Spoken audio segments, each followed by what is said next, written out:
It's not that I can't, it's more that my passion for the language has died How come? with university. Because doing something for fun and when you're self-motivated feels different than doing something because you need to get good grades. And I feel like at university, people kind of like take on this whole my grades are my identity. Like if I don't get a first, if I don't get a 2-1, You're then a oh my God, failure. I'm gonna fail. Mm. I'm gonna be homeless on the street. Like Embarrassment. something extra. Yeah, Mm. stuff like that. So I was just like, there's no fun in this for me anymore. I'm just doing it to get a grading. Mm. So I just kind of like gave up and low key just started doing the bare minimum, to be honest. Mm.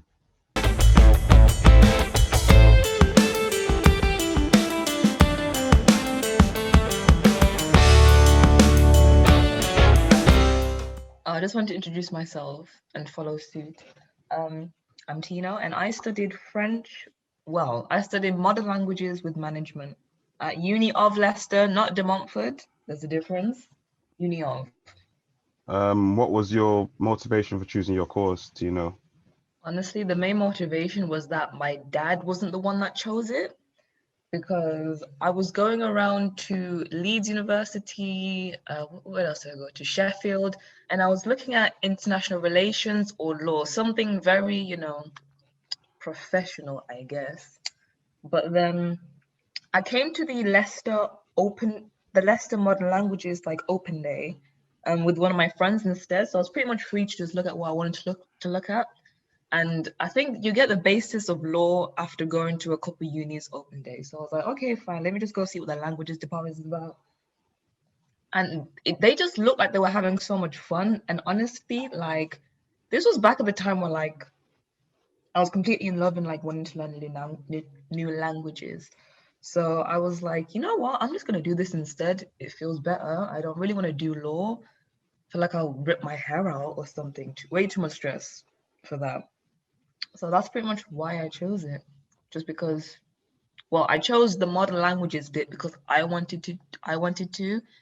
The management aspect was a compromise between me and my parents. So yeah, that's pretty much the gist of it. But wouldn't that be too much work though, when you're having the stress of learning one language and then combining that with management? Am I right in saying that? Let me tell you what was more stressful. I decided doing French and Italian was going to be French, Italian on top of management was going to be a good choice. After first year, I had to drop the Italian because it was way too much. But no, with the management, it's only about 30% of my degree. So I only Mm. got two modules out of the whole year. So most of it was like my French culture modules and then my French language modules. So it wasn't too much work because it would have balanced out either ways, if that makes sense. So I chose marketing in the end because it's like part creative and part practical as well, which I think aligns with my personality. Like a bit of like a combination, like rather than just art. Like art is very creative, not practical too much. It's like more creative. Whereas like yeah, maths, economics, all that kind of stuff is too practical. So I wanted something in between.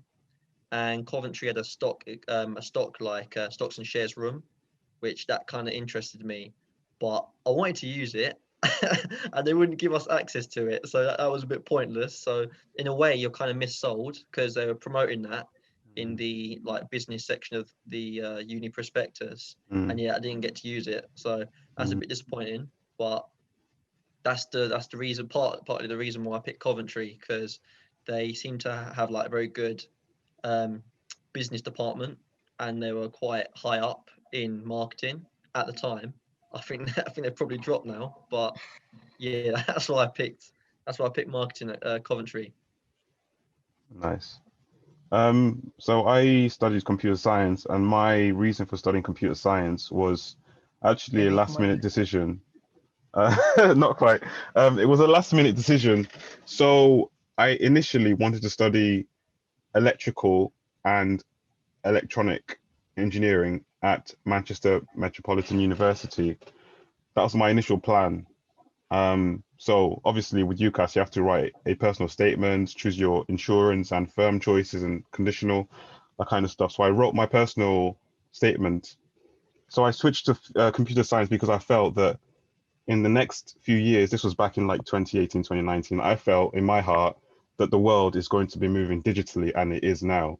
We have more use of internet, we have TikTok, Instagram, Snapchat, all these social channels where things are being advertised every day. So I thought, if I do this computer science degree, at least I have the It'll be skills. in demand. Yes, exactly. I have the skills in demand where I won't be found wanting, kind of thing. So I felt if I have this computer science degree, I have a chance of making a good career out of this. This is a good stepping stone or a good foundation. Um, and now that I've finished, I couldn't have made a better choice because I've met people on my course, not just people on my course, but I've met John Luke as well, who have, been very instrumental in, motivating me to do the best I can. So that was a main motivation. And I felt like and also I have like a passion for technology as well. So I just felt like bringing that passion to my degree would help me out a lot. And also I did maths A level as well. So I felt like with my experience of doing maths A level, that would help me with studying modules like discrete mathematics as well in university. So, in a nutshell, that's why I chose to study computer science. So, placement year is an option year in my course. So, this was after second year, right? So I thought, do I go straight to my final year, finish, or do I look for a year-long placement so I have some year in industry and some practical experience to back up the theory I've learnt at university. So I thought, that is the better choice. So I devoted a lot of my time in that summer looking for, good placement to do in the technology industry. So I got rejected in a few, but I just kept going. So I applied for Next, I applied for Oracle, and then I applied for a job at the NHS Trust in Coventry, which is called the University Hospitals Coventry and Warwickshire Trust. So I applied for that. I prepared um, well. I did mock interviews, and I got the job. And that experience really shaped me in my career, not just as a man, but as a professional. I was working with people who have been in the industry for 20 years, 30 years. So working with these people day in, day out, looking at what they're doing, liaising with directors, liaising with like the board, liaising with head of departments, liaising with managers. That really like molded me into a well-rounded person in the professional field. And also being a person of color as well, like working with people as well in that environment, it made me a better person in a corporate environment. So I learned so many skills, how to settle disputes, how to stand up for yourself, how to write reports, how to present, how to have a good schedule, how to prioritize workload, all these soft skills and all these practical skills. I was able to hone them, and then at the end, it was perfected. You know, and if I was to compare myself with someone who has not had that experience in university, in like the practical world, they're two complete different people. And I also came across a guy who I worked with. Um, he got a first, but you can tell he's straight from university because he's not as mature as a person who had been working in that place for 30 years, for 20 years. So that was an unexpected opportunity I had at university. So yeah, Yeah, the real life experience really makes a difference. it does. Yeah, it And just does. knowing things in your head, So what's your unexpected opportunity at university? Um, I already talked about this earlier, like before Jean-Luc came, about, well, there were opportunities that I was unable to take because I didn't have my passport, which were the summer school after the first year, and then the year abroad, which would have been the third year. And I feel like if I had gone, it would have been like a really life-changing experience, because my friends that have been, I've had friends that have been to Mexico, Canada, Wow. France, and they've had like life-changing experiences. So I'm a little bit jealous. But I will say, because I did take 2 years out right in the middle of university, Mm. so it's not that related, but I will say my unexpected opportunity was actually working at Nando's for like a year and a half. Mm. Because again, like real life application in like what, it's just a restaurant, but Mm. I'd never had a real job at all. So it really taught me like how to deal with other people. Mm. It taught me a lot actually, and money management. So Mm. because of uni, I feel like I probably wouldn't have worked there, but not directed to uni, but I did learn quite a lot while I was working there. Yeah, you grow up a little bit, but I don't know, after this pandemic, the anti-socialness has come back, and the thought of filling out a job application just makes me nervous. So we'll see what happens later down the line. I've got like an advice on that, Tino. So an advice that one of my mentors gave me is to have a massive document which has it's like it's called a master CV. So it has all the job experience you have, all the skills you have, a massive paragraph on your personal statement, or the first paragraph you read when you're reading a CV, all the achievements you've had, all the grades you've had from GCSE, all the hobbies you have, work experiences you've had, that kind of thing.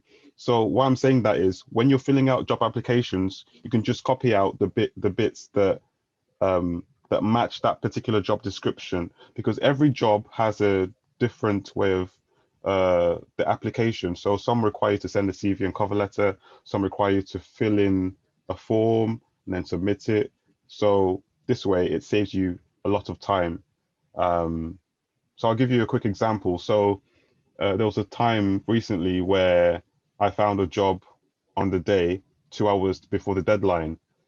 And Oh well. you know, an hour before the deadline of the job, you know, job's deadline, I went to my master CV, copied all the bits, pasted into the application, sent it off. I got the job. No, sorry, I got a job interview a week later. So it's a very time-saving methodology that I use. So it might be useful to you or anyone else, really. Okay, I shall take note of that. May come handy in the future. What's the discounts like at Nando's? Well, when you work there, Yeah. it's 40% off, but Monday to Thursday. And then on the weekend, it would just be 20% off. And you could get that discount for you and up to 4 or 5 other mates. I can't remember. But it was pretty good. I rinsed the hell out of that discount. Even on days I wasn't working, I I can was in imagine. Nando's having my £5 meal because it was on discount. Well, I know But who I I'm don't know if they're applying. still doing it now. I'm getting a job at Nando's for next year. It is really good. It's like a basic entry-level job. Like they pay everyone the same. If you're 16, 17, you'll get the same pay as, you know, all the other 25-plus-year-olds. So yeah, it was fun. If Just we get a group of customers. us, and like one does McDonald's, one does KFC, one does Nando's, and I'm we just do all the done. fast food You can restaurants, and rinse we just everything. exchange Just have a discounts. feast. Oh, that's so sick, man. That's a sick idea. Yeah, so what's your unexpected opportunity you've had at uni? Or it could be Well, many. as you know, we both go Coventry, so I don't know if they do this at Tino's university, but we have this scheme called Advantage Scheme. So every single year, you've got to go on and do an Advantage course, which is separate to your main course. So it can mean anything. So you can pick like for us, we can pick a foreign language. We can pick like, I know IBK chose like Premiere Pro, like learning Premiere Pro, like Yeah. alongside computer science stuff. Yeah. And I don't know if there was like I think there was like some traveling type stuff you could do, or you have to pay for them, of course. Mm. Okay. But every year you had to do this side thing that you'd had to pass to get onto the next year. So it actually counted towards credits and that. But I chose a like management kind of side course, and I got a certificate in first line management, which is recognized by Chartered Management Institute. So that's quite cool. So I thought, like, I didn't even know that was obviously I didn't know that was a thing, like that we even had the advantage modules. And I didn't know that the Chartered Management Institute was I didn't know who they were, but now I've got something I can stick on my CV. And now after university, I can try to like progress that and like move up the ranks in that institute. So that's quite cool to have on the side. So yeah, that was unexpected that I'm happy I've got. That does sound really good. That's I good. don't think we have anything similar at my university. Because it Maybe does they take up did extra have, time, which is annoying, but yeah, you get stuff out of it on the side. true. We did have like optional extra things we could do. Like you could pick up a new language completely, but it wasn't compulsory. But there were things like that. I just didn't pay much attention to them. I was stressing as Fair it enough. is. In your case, John Luke, I guess it was good to pick something that transcends your university experience. So something that lives on, which is your CV, that you can always, say in an interview of something you've achieved recently or something like that. So what are the Non-negotiable. non-negotiable factors for picking your university or course? So was it location? Was it the fact that it's close to home? Was it your friends were going there, or yeah, what's your opinions on that? I knew no one going here. I think now that I think about it, the university, it wasn't overwhelmingly big, which I really liked, because after going to see Nottingham and its 3 campuses, I just thought this is overkill. This is so unnecessary. So I kind of like how compact my university is. So like everything is like there aren't multiple campuses. Everything's pretty compact. So that was, looking back, I think that was a factor. And one factor which wasn't a non-negotiable, but in hindsight, I probably would not have wanted to go to university farther away from where I am. So I think choosing Leicester was like the perfect location, because in first year of uni, I was working at church actually, like looking after the kids. While Gateway was still, the Gateway campus. Hmm. Gateway building, you know what I mean? Yeah, I know what you mean. Right. Yeah, so I had to come back to Birmingham every 2 weeks, and I took advantage of that to do my laundry at home every 2 weeks. So it was just an hour's drive away, so that was fine. So I don't think I would have gone to university farther away than Leicester. And another non even though I couldn't participate fully because I didn't have my ID, this uni has 2 weeks of freshers. So that was a good, little added bonus. Not just the 1 week, but the 2 weeks. So, and also, wow, I actually have a lot. The accommodation was the nicest out of all the universities that I've been through. So, University of Sheffield did not have nice accommodation. So, accommodation, location, campus size, and the freshest fortnight that we had. Looking back, those are the things I wouldn't change about coming to uni. How reputable the university is. So I looked on the university ranking guide. Um, I also researched about the university as well, the location, the vision the university has, the facilities they have. It's no good going to university which has, shit facilities, is it? So, Yeah, not really. so yeah, those are the non-negotiable factors I had for choosing my university. So, John Luke, what was yours?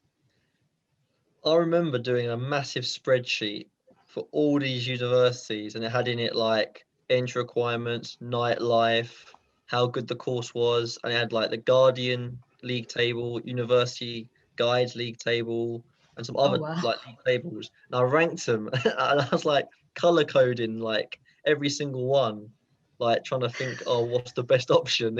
It was so long, honestly. And then, but to be honest, the entry requirements was one of the main things, because like I knew I wasn't gonna get 3 A's. So I could rule out Warwick straight away, all them type of universities. I just thought, what university was close to the top but had lower entry requirements? And Coventry, they wanted, I think it was something like 3 B's or something. But then I turned up to their open day, and then because I turned up to their open day and put my name down, they then reduced their entry requirements to a BBC. So Okay. that was helpful. I still didn't even get a BBC. I ended up getting, I think it was like BCD or something. It wasn't great, but it still let me in anyway. Because universities, they kind of, the financial side takes over the actual entry requirements. Yeah, like the business side. Yeah, exactly. That's what I think. But in a way, yeah, the prospectus, when I looked through that, it looked like Coventry had a good nightlife. There's lots to do. And in actual fact, when you go in person, it's not as much as you think, like as you're kind of sold in a way. Yeah, it's not as much to do. And to be honest, my mindset now is majority universities are pretty much the same. They're run the same. There's going to be a few clubs local. There's going to be a few things to do local, but they're all roughly the same. To be honest, they all rip you off. Actually, Oh, actually yeah, on that, definitely. I actually read a fact that says universities in the UK add a significant amount to the economy.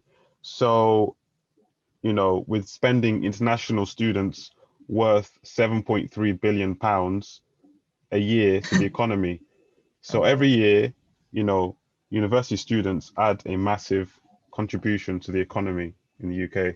So Especially these rich international students, they just spend a lot of money.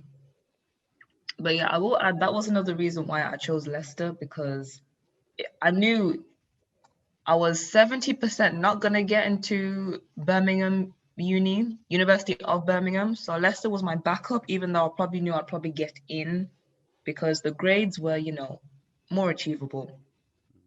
So, what advice would you give yourself in year one if you had the opportunity to do it all over again? Get your passport, get ID before you even leave your city. That would be my biggest word of advice. Yeah, it's true. They don't tell you about all these trips that you can do whilst at university. They just expect you to know everything when you haven't even gone yet. And also, you don't want to be that one person in your friend group that can't go on the pub crawl because you don't have ID. Walk of shame. Oh gosh. BK, do you remember that time we tried to go to a club wearing tracksuit bottoms? Yep, I remember. Wow. Yeah. I remember. We Yeah, didn't even know. the We just same. You thought, just walked in oh, like, This all the right, same then. tracksuit bottoms we used to go to our lectures. We tried using it to go to the club. Lectures is fine, but a club, Oh. no. Oh. oh. I'll never forget that. I'll never forget that. We walked halfway, like, you're not getting in, and we just had to walk back. No, it's so funny. Yeah. Oh man. What I would say is like talk to more people. Like for me, I'm Oh a bit yeah, of a definitely. I keep myself to myself.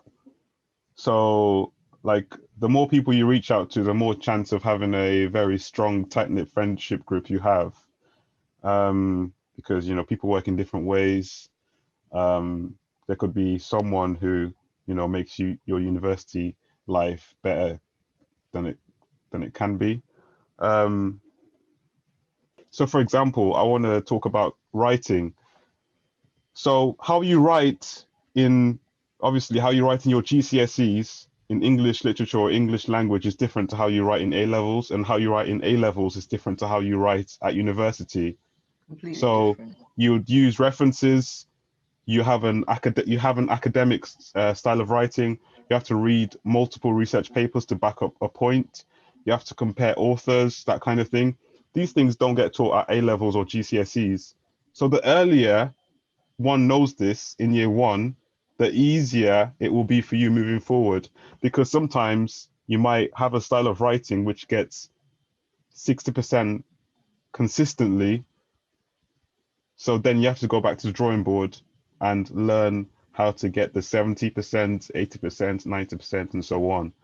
So, because for me, honestly, year one was just like party mode. Like, I just hold my hands up and say, I was there to do balloons. I was there to drink as much as I I can. am dead. I'm there to, just enjoy myself as much as I can. That was my year one plan. So my advice to myself would be take year one more seriously and learn how to cook basically, because I couldn't cook for shit in year one, to be honest. All And I could learn how do. to clean. Let me say that as well. Sorry? Learn how to clean or just be Yeah, aware of your own messiness, because some yeah, people, absolutely. it's mad. I was the bin man in year one. I remember I was the one taking out the bins in our accommodation. Yeah. Just filled with Domino's boxes all the time. Yeah, I had to literally squash the dominoes into the bin when they were overflowing. So yeah, I think that's it. And also like be more financially sensible as well. Like the first time I discovered Uber or Uber Eats, I rinsed the hell out of it. Oh, so did You I. know, I didn't walk anywhere. same. If I was hungry, if I came back from a lecture and I was hungry, I'll just go to my phone and go to Uber Eats, find the shop, deliver it to me ASAP, and that's it. And in That's 3 weeks, over. most of your money's gone. Yep, yep. So yeah, how about If you? you're gonna fail fast and learn quickly.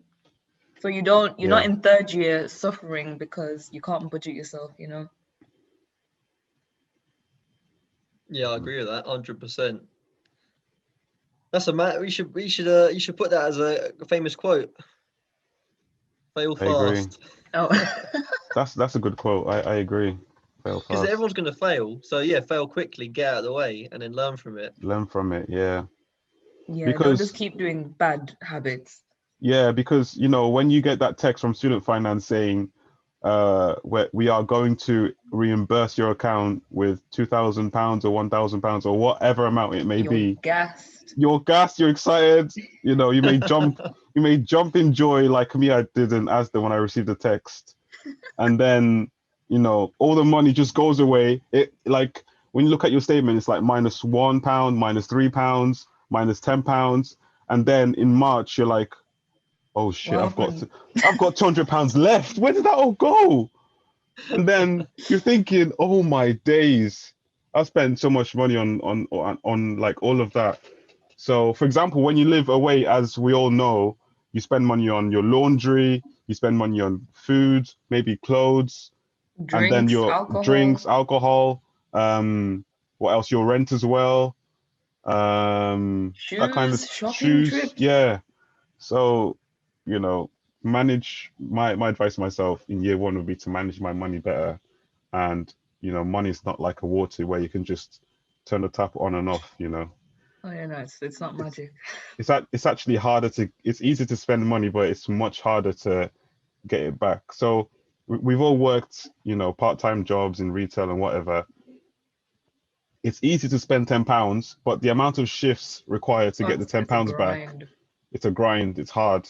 You know, you can spend like on a night out, you can spend like maybe 50 quid on drinks, but when you actually in 2 days' time, when you actually go back to work, the shifts required to get the £50 back. Um, it's fair to say it's a different story, isn't it? So Yeah, that's true. Actually, let me cement my point on getting a passport if you're a non-British citizen. So I didn't get student finance until February of my first year because wow, that's late, isn't it? It's meant to be my September parents, I or was nagging them because oh my honestly, I God, blame them for not sorting out my passport before I turned that is 18. late. But it's fine now, everything's been sorted. But I did not get my student finance because the people there are just robots. They don't understand case by case individual basis. So I'm telling you, I don't have this, but I have papers to stay here and live here, like for eternity, basically. And they just couldn't understand it. My dad was screaming in the phone at these people for so long. So just get your papers sorted. Then you don't get your student finance in February, and you're asking friends to help you pay for stuff, or you're just like pinching pennies. But when I did get it, it was a big sum. It was my first installment and second installment, but that went very quickly because I got excited. But It's a learning still. experience, isn't it? It's a learning curve. I would say for me, I was too sensible and too cautious on first year. I was the opposite. Like Oh wow. I was at the start. I was like proper budgeting everything. I didn't even go Freshers Week, which I regret massively.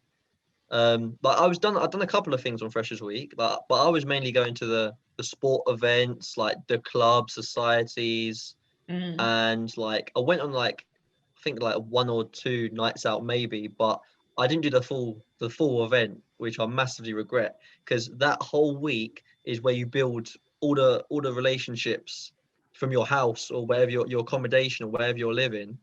If you don't go, that's it. You're playing catch up constantly. It's like Yeah. on placement year, which I also learned. It's like if you don't go out with people, people will talk about you if you don't go out, or why is he not socializing? Why is he not like engaging? All that kind of stuff. You're always going to get people chatting about you, like in the background, behind the scenes. So it's like even though things aren't compulsory, they basically are if you want to have opportunities, you know.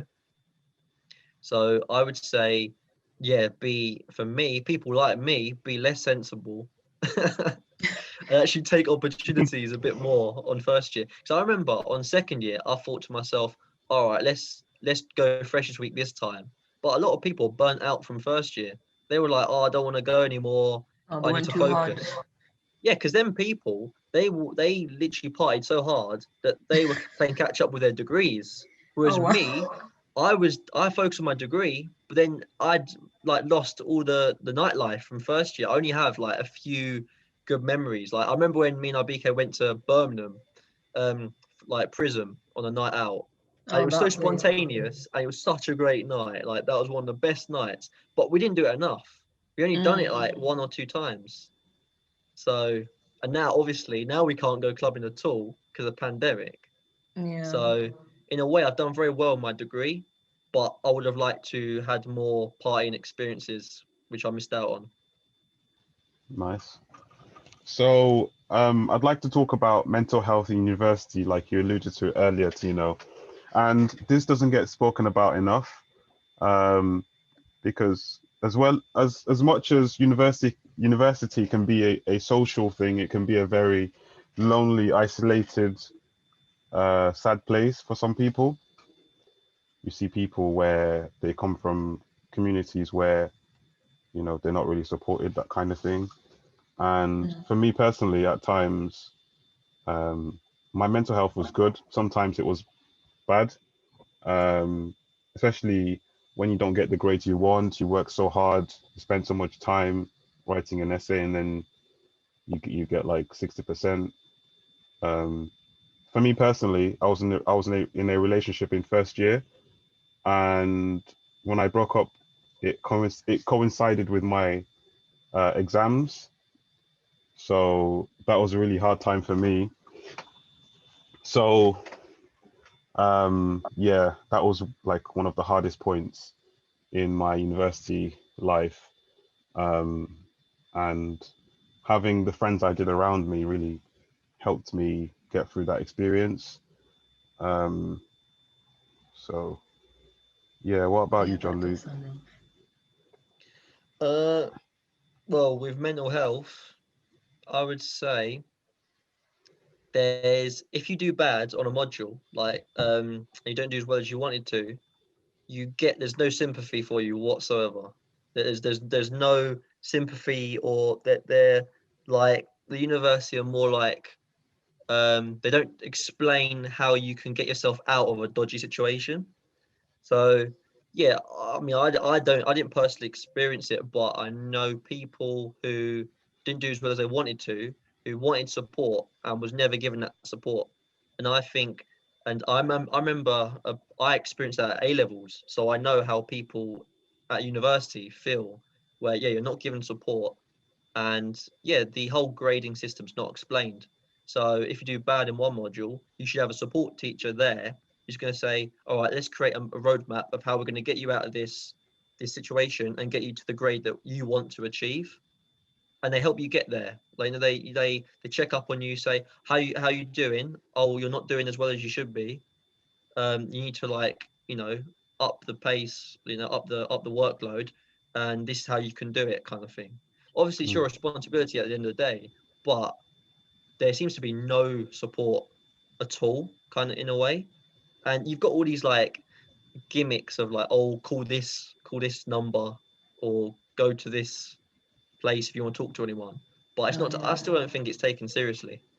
So do you think that age, like, so in terms of age, I mean, I read an article that says that before the age of 24, this is where the bulk of mental health happens to university students, because this is where the stresses of transitioning from a teenager to an adult come to surface. So living away from home, having to make new friends, handling finances, adjusting to new learning styles. So it could be going to lectures.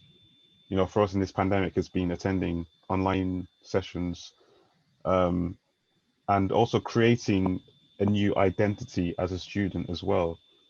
Because the person you are today is different to the person you were 3 or 4 years ago, right? You had to form this new identity, which was influenced by the friends you had, the experiences you have had, that kind of thing. So I think that the responsibilities that we have being so young, because of the system that we are in this country, in the UK, might have an influence on mental health, because taking on all these things at once can have a negative influence on someone's mental health. Thinking about passing your exams to get to next year, thinking about the friends you've had, thinking about the gossips that have been going on behind your back, thinking about the relationships you have with different people, maybe family or your housemates. It can have a negative impact on your mental health. So I think the importance of having good people around you is very important at university, because I've seen people at university struggle mentally because they've been isolated. No one wants to talk to them, because they've just felt like an outcast, because they've not found people who are similar to their behavioral style, kind of thing.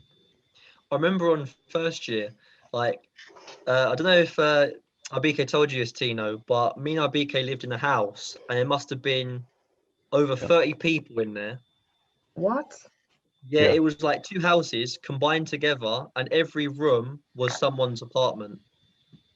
Oh So it was Lord. a massive house. So you've seen The Apprentice, right? The houses they live in, it's similar style to that. So it was huge. But to be honest, there were some people I didn't see for one whole year. Wow. There was like Yeah, me too. about 30 people. I didn't see 15 people like at all. I didn't see them, like, maybe one time I'd see them. I'm like, who's this? Like, I've never seen them before in my life, and they're just in the house. But like, there was just literally 10, 15 people. I didn't even have a clue who they were. So, Oh like, wow. imagine going through a pandemic, because obviously we weren't going through a pandemic in year one for me and IBK, but imagine going through a pandemic and all them people were isolated and not even talking to anyone. Yeah. I That's think a that's struggle. dangerous, to be honest. University in and of itself has its own stresses, but then other people have their own personal issues. Like some may have family issues. Obviously, there's drama in whatever friendship groups you meet. Like just like yourself, IBK, some people are relationships, they come out of relationships and it's pretty hard on them. And yeah, in terms of help by the uni, I feel like there just isn't enough, because people's own problems are so like individual as well. So one person's like university problems may be like a different magnitude for another person, like especially coming from like an African household. It's like the whole weight of the world is on your shoulders and they expect great things from you. But then it's like you have to tell your parents to just relax and chill because there's only so much you can do and only so much pressure you can take. Yeah. And the help I did in second year was, I think, the worst year for me mentally. And I think it was more of like, okay, I don't like this degree anymore. I don't know what I'm gonna do with it. And the future seems kind of bleak, so I have no idea what's happening.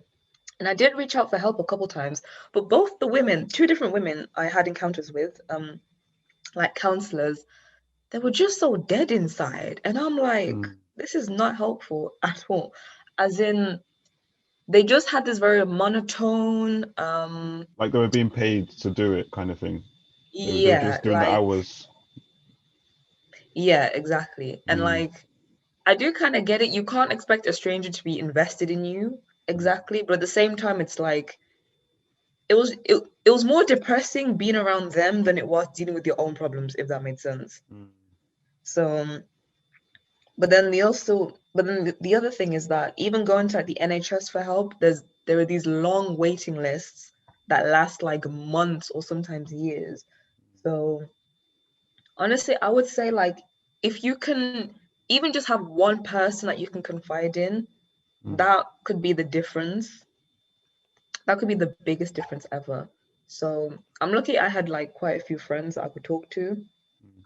But even if it's a family member or a friend, just anyone, at least just have one person that you feel confident telling stuff. If you have stuff going on, you feel comfortable telling them about that.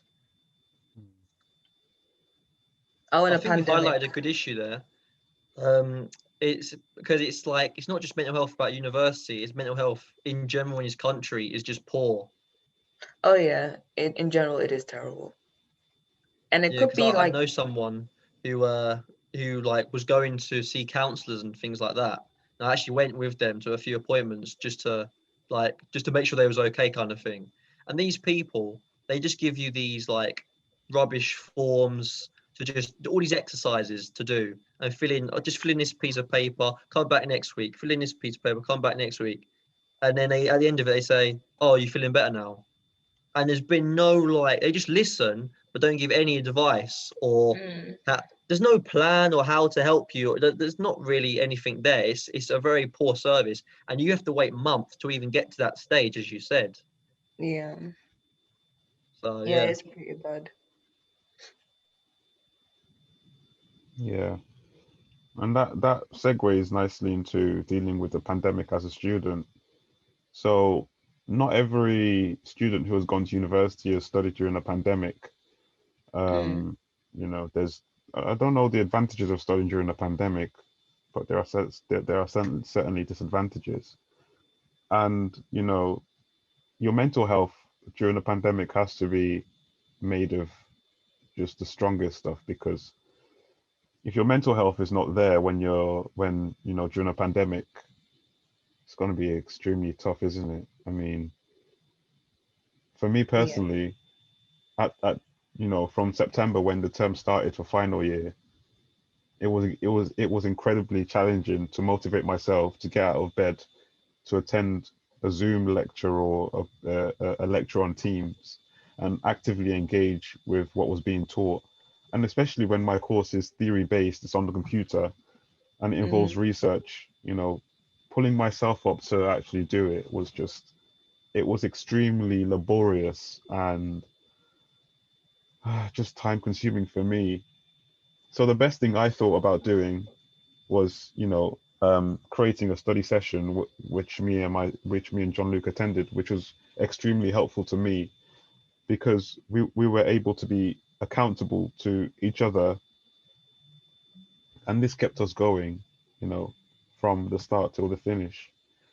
So that's why mental health is so important. It's not like this doesn't get spoken enough about at university. At university is all about the facilities, student accommodation, you know, the rankings in the whatever league, being the best teaching facility of the year.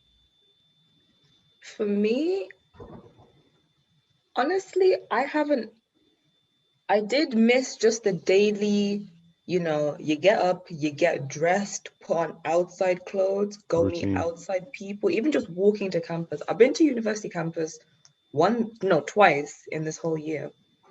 Want to go to the Wow. library, want to go to a socially distanced seminar, but you kind of just, it took some adjusting, but me being like my introverted self, I didn't really mind Mm, just being, not having to be around that many people.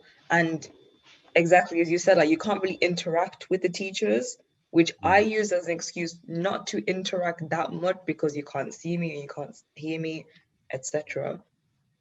But the toll, it does take a toll on you. Um, when we had our second lockdown in November for that entire month, now I live in a studio alone because after dealing with first year messy people, I knew I did not have the patience to be cussing people out about Domino's pizza boxes and duh. mm, So I made the choice to live by myself, but that was when quite a few deadlines were coming in. And so November was just probably the worst month ever. mm. And I did get really, really depressed and I didn't come out of it until January, February time, which as we spoke about earlier, which is why I had to get my assessments deferred until August because I just was not in a space to do them.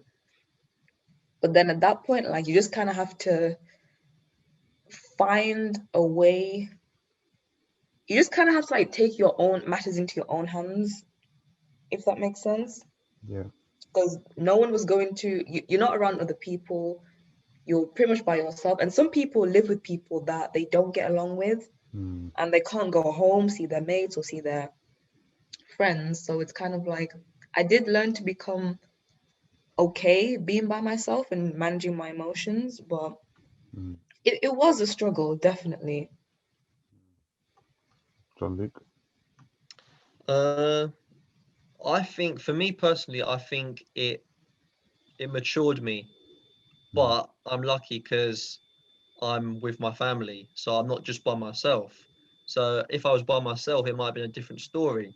mm, I don't know how it would have been, but I do think I've grown slightly in this pandemic, like dealing with it better. But what annoyed me was the lectures. We got like 4 hours of lectures a week, and we're still paying all that money for 4 hours of lectures a week. That is just Yeah. disgraceful. Like, and yeah, I guess you could say, I mean, all them lectures, people did not show their face at all. Like, no one showed their face. It forced everyone to become more isolated. introverted. You Isolated. know, Yeah, people weren't exactly. engaging more. I think everyone saw their university journey is not shared with mates now. It become you and your journey. That is it. You No got one vision. goal, and you're just going to go for that goal. You don't care about anyone else around you. You're just going to focus on this one goal. It's like trust goes out the window for people. The people you're Mm, engaging with in class, you feel like, well, nothing's going to come of this other than just participating in class discussion. Nothing else can happen. So, you don't really care. Yeah. And I think you should get Mm, as I said, I think you should get a support teacher. Like it would have been good if everyone was assigned with a certain teacher that checks up on them and finds out how you doing, what you need help with, I'll put you in the right direction, that kind of stuff. And mm, it should be a non-compulsory session. So, because each person, if they're working hard on deadlines and they're fine, they don't want all this extra stuff. Like they don't want unnecessary stuff. But for some people, it might be beneficial. So it's like, okay, yeah, case by case basis on who needs that support, who doesn't need that support. But at least it should be offered.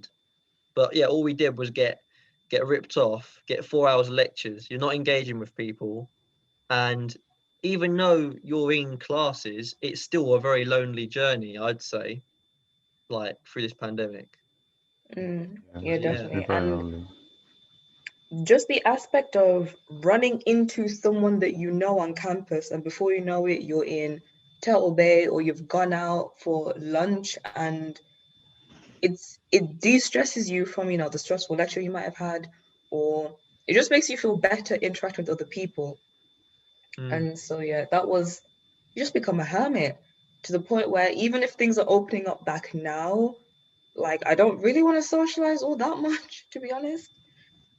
But yeah, I will say one thing though that was pretty unfortunate. We do have personal, I believe it's the same at every uni or most unis. We do have personal tutors who in first year they force you to set up an appointment with and get to know, so you keep coming back and you get to know them. So okay, you at least have one person that's like an academic professional that you can, get help from. But unfortunately, mine decided to move on at the beginning of this year in September. So they gave me a new personal tutor.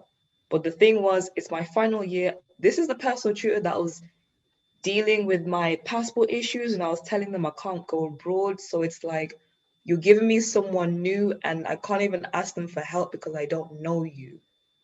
So that was really unhelpful. But yeah, that was just my experience. Yeah, we didn't even get a personal tutor. I remember IBK, Oh, like, really? yeah, me and IBK No, was we chatting don't about know. this, and I was telling him, try and contact the university and, get someone to come forward. But everyone was passing the responsibility on to someone else. Oh, they Like, won't so bother the with stuff that. you went through IBK to even get someone. Okay, let's say you're doing your course, you have your modules, and there's one particular tutor that you vibe with or get along with. To get in touch with them, they usually don't take more than a couple of days to answer an email, sometimes a week. But I would say they're pretty on it with their emails.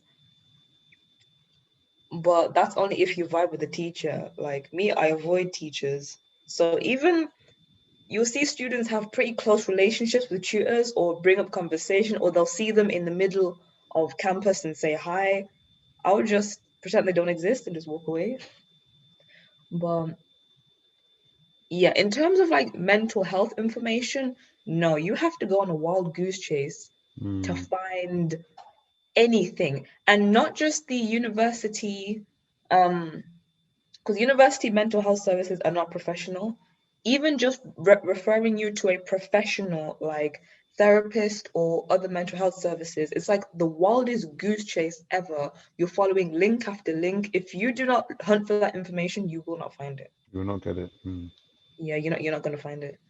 I think the worst thing as well is that the way, like, these like leaflets, adverts to do with mental health are projected, it makes you kind of feel like you're a victim. When I think that's Yeah, not the right way they should be going, like, with it. They should say, all right, we've all got mental health. It will fluctuate as throughout your life. This is the number. If you want to chat to someone, let's just have a catch up and a conversation. Maybe grab something to eat, or I don't know, or do like group discussion or something, but with like more positivity, not this negativity, like, oh, you're a victim, how are we going to help you get out of this dark hole? Like, yeah, it's like, that oh, doesn't poor help you. things. Yeah, that doesn't help things. So A lockdown university in first year, then final year. Oh no, actually, because you can't socialize with people. No freshers. There's no I'd freshers rather week. just not have the pandemic at all. Yeah, me too. Doesn't The justify fact that they could anything. do everything from the computer is almost like, why am I paying money to come and sit on your expensive lecture theater chairs? Mm, If you could just do this all online. But at the same time, I kind of feel like the students who are having parties and are shouting outside my window in the courtyard in a group of 100 don't have the right to complain about university fees being too high if you can't even be it's respectable sensible. Yeah, and sensible, yeah, to the situation going on. yeah.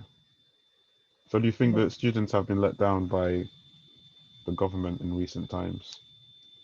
I feel like no one would have predicted what could have happened, so no one could have known what any alternative outcome could have been. But the pandemic, it doesn't last forever, you know. Mm. So even if they have been let down, there's not much that could have been done about the situation when, you know, a large population of the earth has been suffering, Because I and the remember government. there were protests, right? I think it was last year about the price of tuition fees. Oh yeah, like I'm very convinced we're pretty much just numbers on a database Mm. that just bring in borrowed money by the student finance. Yeah. In America, the student finance situation is terrible. They don't have like a government backed they don't have like a whole government funded institution that takes care of student loans, and you only pay them back when you start earning a certain amount of money, which is what, 25K, 24K, something like that. Because they have to take out like actual bank loans with high interest, I believe, and they have a lot. But I will say it is unhelpful in the case of if you change your mind about university and you want to drop out midway through, because Mm. then all of a sudden they're like, oh, you've dropped out, so now we need to put you on a payment plan and you have to start paying back your maintenance loan straight away. But if I had graduated and gotten a job at 25 whatever thousand, I would have to start paying it back then. So why are you in such a rush to have me pay it back now just because I've dropped out? Well, I haven't dropped out. So I kind of feel like it's a bit weird in that sense.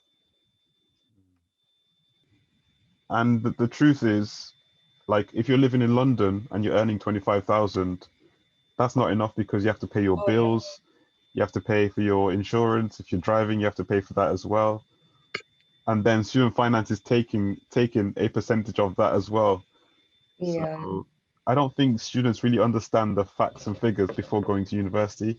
They just think, oh, I'm just giving this lump sum of money to look after, And and go it's buy fine. Indomie with it or something. There's always a price, you know. There's always a yin to a yang. There's always an advantage to a disadvantage. So Mm.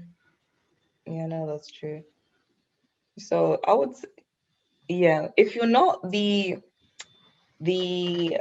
go by the book student, because some students they do a first year one uni, they don't like it, go to a different uni, go to a different uni, do first uni different course. Don't like it, go to another uni, do first uni different course. That's already 3 years of student finance gone just then, and you still have another 2 years left of your university degree. So it doesn't take into consideration changes in the mind, any mind changes that you do have. They do give you an extra year, I believe, but for some people, you know, that's not really enough. And again, if I drop out, I have to start paying back maintenance loan mm, right away. hmm. But if I never earn over 25,000 but I graduate, then I never have to pay anything. But of course you want to earn over 25,000, right? Oh yes, of course. Like Of you want to, course. you know, support yourself, have enough Yeah, money, live a wealthy life, do whatever yeah. you want, etc. Like But the way they labeled the 25,000 to be something that everyone is going to get. It's not going to be the case. You might get a job where you earn 50,000, but it still means that you have to, you know, a percentage of your salary will go towards paying off your student finance. yeah, Yeah. until it's paid off. So you don't think that student finance is a trap? I feel like it's helpful for those who need it because I definitely needed it in first year Mm. because my parents they were going through some stuff. Hmm. So I definitely needed the extra support. Yeah. But the only thing is, hmm,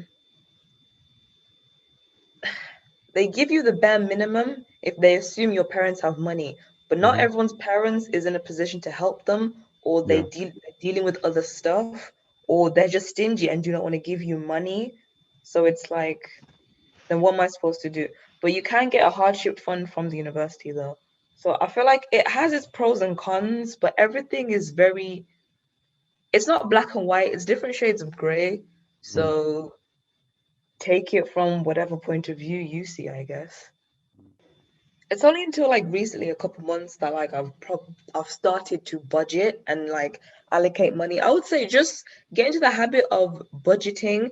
Even if you're not perfect with it, just get the concept in your head and be like, okay, so that's £200 for groceries. That's, £100 for takeout or whatever.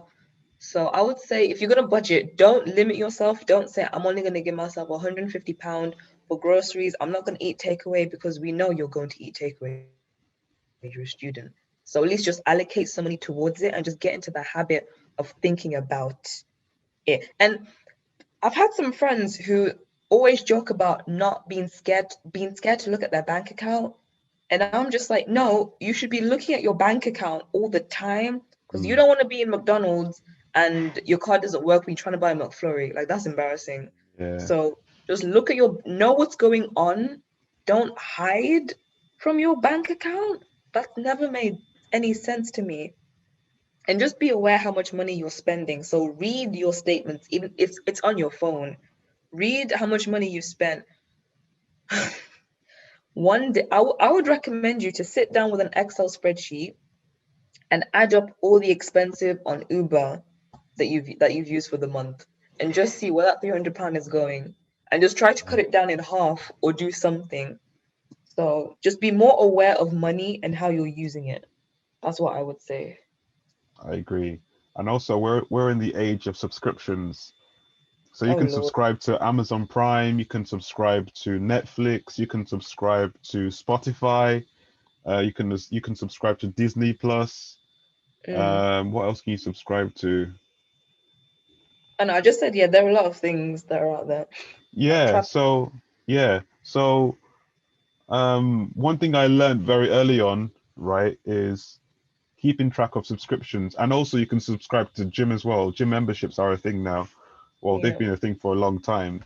So you need to keep track of like your quality of the subscriptions that you use, And if how you use frequently, and if you use them as well. Yeah, that's true. Like, how frequently do you use these subscriptions, and what kind of value do they add to your life? So, for mm, example, if I'm if I have a Netflix subscription, but I'm only watching 60 minutes worth of film every month, that's not good value for my money, because I'm not using Netflix to its fullest potential. I might be subscribed to Amazon Prime, but I've only watched one show in 5 months. But then there's a recurring direct debit every single month, um, right? And they never tell you. They oh never no, did. it just Like, just comes out of your account. it just comes out. Like, they don't say an email to say, "Oh, we've deducted £20 from your account," blah blah blah. They just take it out. And unless you actually keep track of these things will just keep coming out of your account And every they'll month. surprise you It will surprise you. Do you know what I when mean? you're in a restaurant on a date and you realize you can't pay because your gym membership just went out the day you wanted the money. So I would say at least know the day they're gonna come out and put on a calendar. So at least you know, okay, Netflix is gonna be on the 12th. I'll probably cancel it because I don't use it anymore, or just be aware. That's Definitely. important. That's very important, because these things add up. Like, for example, Uber Eats. There was a good month I had at university. I was just using Uber Eats like every other day, and Mm, I added all the transactions I've done on Uber. So it could be taxi, going on a night out, coming back. It could be ordering food from Deliveroo or Just Eat. Um, and it came down to like 100, £200. And I mm, was just thinking to myself, I could have spent this money on a month's worth of groceries. So literally. so when you interpret, when the amount you're spending aimlessly, and then you compare that to what you should be spending money on, when that's your focus, then you'll be a better person at managing your finances, I would say. Yeah. So it's something, like you said, to be mindful of. Yeah. No, no, you don't have to be perfect. Just be aware and just look at what's going on. Some people have a gym membership, right? They'll post a picture of them on the treadmill on Snapchat, and they'll only be they'll only be in the gym twice in a month, and they're paying $24.99. You know, they're not really making full use of it. You know, you see the person, and the person has the same belly that they had, I you know, am done. before the before the membership. So yeah, it's Oh good to my be God, mindful of that. I'm that not is talking funny. to someone here, am I? I am done. That's funny. So, my last question is, how does your socio-economic background affect your university experience? I would say for me, because my parents, they were born and raised in Zimbabwe, so they had their degrees there, but then they had to come over here to the UK and completely start from scratch. So they had to go to school all over again, get different qualifications, etc. So university was kind of like a no-brainer for me. It was like, oh, you're going to uni? Yeah, of course you're going to uni. So there wasn't really much thought about it. But I did mention I took 2 years out of uni, and I really wish I took a gap year before coming to uni and just like got a job for that whole year or did some traveling or just did something, because when I first year of university, I kind of had like an identity crisis because you're on your own, you don't have your family in your ear, no one's telling you what to do. It's literally you hear your own voice so clearly for the first time, and you're so unfamiliar with it that you have to kind of get to know yourself. So I would say, like, even though people expect you to, oh yeah, of course you're gonna become a doctor, of course you're gonna become a nurse, of course you're gonna become a lawyer. It's like you should have that year to yourself just to break away from other people's expectations, especially in African households. It's a nightmare. So I would say that, and like I was never like I didn't grow up poor, I didn't grow up rich. I was just kind of in the middle. I got what I needed. If I asked for something, I wouldn't get it immediately, but I would get it like eventually. So I didn't feel the need to, oh, I have to become successful. I have to get a good job. Like I have to. Like, I didn't have like I didn't know what it was to not have anything compared to my parents who did. So when it came to going to uni, my dad, he would say like, oh, why don't you have any ambition or whatever? But he sees things differently from the way that I saw things, because I wasn't really lacking anything. So I was chill going to uni, and I said I would figure it out. But he was more intense because he'd come from a different side, which is understandable. So yeah. So you would say that you weren't born with a silver spoon, you were just born with a normal spoon. Yeah, just a normal spoon. Not plastic, not silver. I don't know what materials in between. Just a sterling. Nah, Not a plastic spoon. I don't know what kind of spoon. Just you're just chilling in it. Yeah, yeah, You have what you need, and you're fine. yeah, that's true.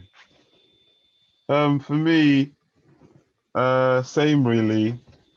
I don't take things for I do not take things for granted. Um, so for example, if there's a free service that that our university offers, I make full use of it. Whereas some people might just say, "Oh, this is trash. I don't want it. You know, it's not for me." But any opportunity, I make full use of it that could be of massive value to me. Because in my household, we are very resourceful, and that has crossed over with with my university experience, because I always find avenues to be resourceful and pick on new ideas and implement them as well. Um, so yeah, my socio-economic background, we're not poor, we're not too rich, but we're fine. We're doing well. So yeah, it's meant. Although in first year, I was actually working quite a lot. So to support myself, to buy the things that I've always wanted to buy. Yeah. So yeah, it's had a good impact on my university experience because it's made me motivated, hardworking. It's made me have something to work towards as well. Because when you have inspiring parents that want the best for you and want you to achieve the best possible grades, then you're gonna want to make them proud as well. So yeah, it's had a good experience on my university experience. Yeah, I see that. I think because my parents were so hard on education and very intense, like the only option for secondary school was okay, so which grammar school in which area are you going to go to? Like very overachievers. Um, to the point where like I kind of rebelled a little. No, I did rebel a lot, to be honest. I was like, forget the law, forget the international relations. Let me just go do languages. And let me do something that I want to do. But I feel like, I guess it depends on the individual because I'm the firstborn out of three as well. But I feel like I'm kind of like the black sheep in the family a bit. So I am more willing to go on and pursue creative endeavors and just do what makes me feel good. Because at the end of the day, like, what if I'm happy and I'm successful, then I feel like you're going to be happy for me. It's just that you're stressing because you think I should be a certain way in order to achieve success or happiness or whatever. But what else was I gonna say? Yeah, but I think it's had the opposite effect on my brothers, who the youngest one wants to go into law, and the middle one is doing a course that's very related to what my dad does as a profession. So those two, I think, are going the more traditional way, and then I'm just kind of here floating off by myself, doing what I want. But I would say it definitely does um add a factor. And I will say because I didn't grow up like poor or anything, it made me feel more secure and that I could pursue other endeavors, if that makes sense. Yeah. So yeah, like even to the point where my parents were like, "You're not getting a job. Like just focus on education." Like when I wanted to work at McDonald's or something, like they wouldn't let me at all. So yeah. Yeah. I'm more or less the same. So I've worked in places like McDonald's, Primark. I've worked in bars, You worked in and Primark, good Lord. yeah, you know the one in the high street. I worked there. I worked there for a year. Oh wow. Um, yeah. So I left there to just focus on my final year. So Mm, yeah, I think depending on your socio-economic background, it could have um, an impact on your university life. You know, like the way you view a night out could be different to how someone who grew up in a different socio-economic background could view a night out. You know, so oh yeah, like I grew up in a very um I think I grew up pretty sheltered in a pretty sheltered Christian environment. protected. Yeah, very protected to the point where like coming to uni, I was friends with all the druggies and I was just like, what is going on right now? Like I kind of went from one end of the spectrum to the other end of the spectrum.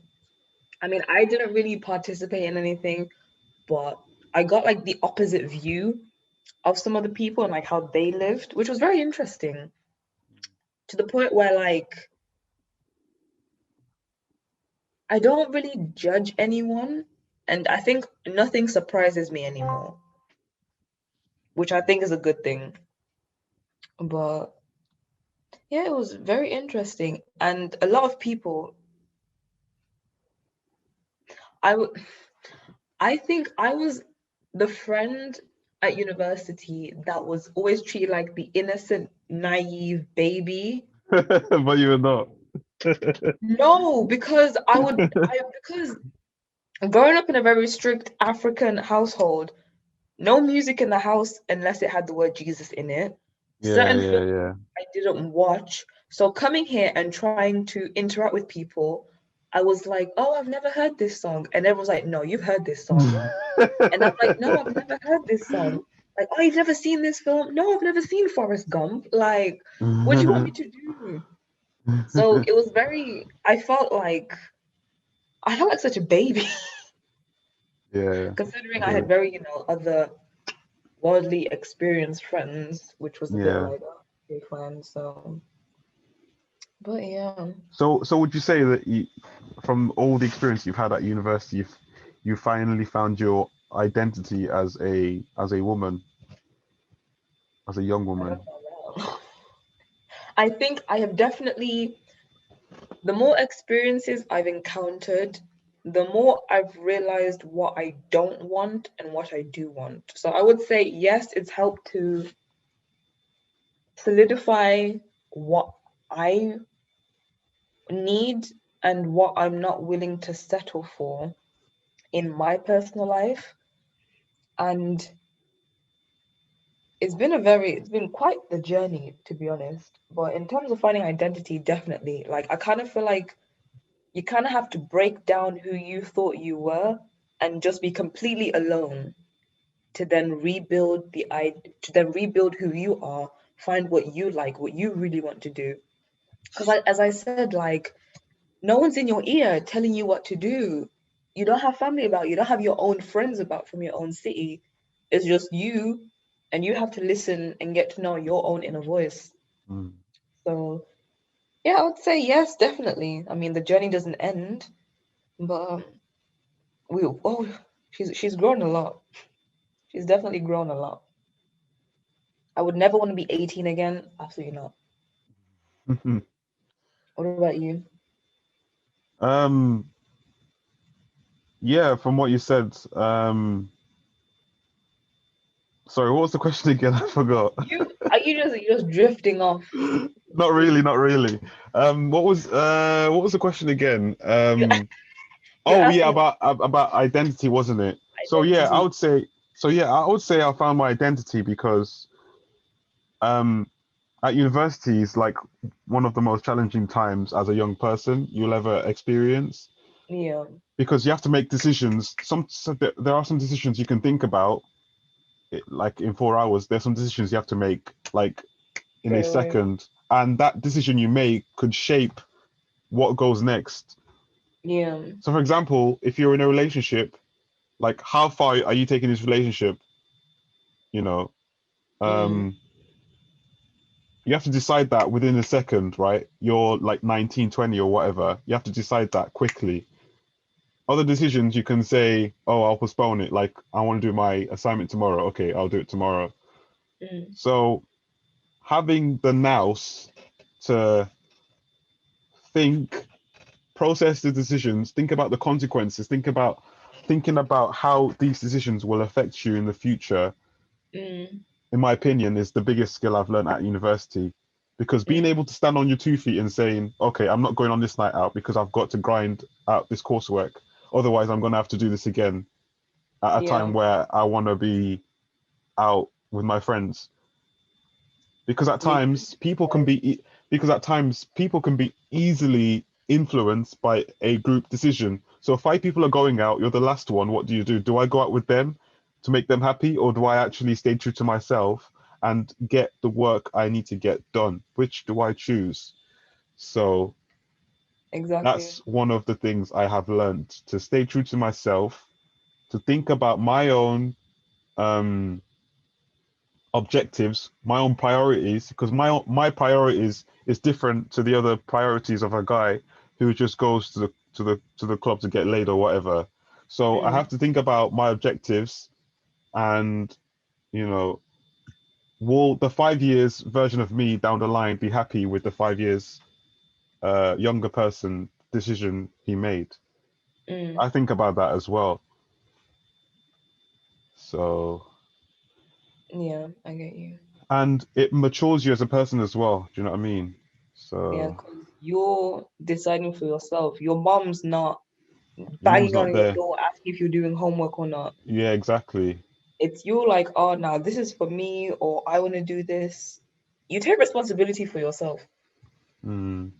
I also think that the university experience for me, as especially living away from home for a year, it's like there are some risks that I took that I'll not be able to take when I'm at home, and also being able to study when you don't have the constraints of your parents as well at Yeah, university. Like self-motivated. self motivation, that's another one I've learnt as well. Because if Because you don't do it, no one else will. exactly, if you don't like follow a schedule, no one's gonna say, "Have you done this? Have you done that? Have you hoovered your room? Have you done your laundry? Have you gone to this lecture?" It's all on you. And you can just Yeah, lie and say, "Oh, mom, I've she'll ask like, how's your lecture?" I'll say, "Oh yeah, it was fine. We got taught about blockchains and whatever and blah blah blah blah blah." So having been self-motivated, you know, it's something blockchain. you have to cultivate it yourself. You have to feel the fire in yourself to want to Yeah, study. So I like think that's really important. you and yourself know you did not go to that lecture. You can lie to your mom, but you know with yourself you did not go. Absolutely, absolutely. So, and also being not just being self-motivated to study, but being self-motivated to do what's required of you, like to have a good lifestyle. So maybe it could be cooking, it could be going to the gym, maintaining a good mental, physical, and spiritual mindset as well. That's very Mm-hmm. important, and it's a lot of responsibilities to do. But when you get used to that routine, that builds you up to be a very mature woman or man. So. Indeed. Now, there was this one girl I lived with in first year. This girl was so dirty to the point that she had an ant infestation in her room, right? And my room was right next to hers. Tell me why I wake up one morning and I see three ants on my pillow, and I'm like, there is no way these came from your room and traveled to my room. But this girl, she got her shit together though, because living with her in second year, I lived with her again. She was in my main friendship group, so I couldn't really. It was obvious that we were gonna live together again with other people. But she improved and she got better, and now she has her own flat with her job that she lives in, and she has been taking care of it and just been good about it. But oh my goodness, you just walk in and you just like, I don't even know where to put my feet because there's stuff everywhere. Why is there plates full of food on the corner in your room? The Domino's pizza, like it was a lot.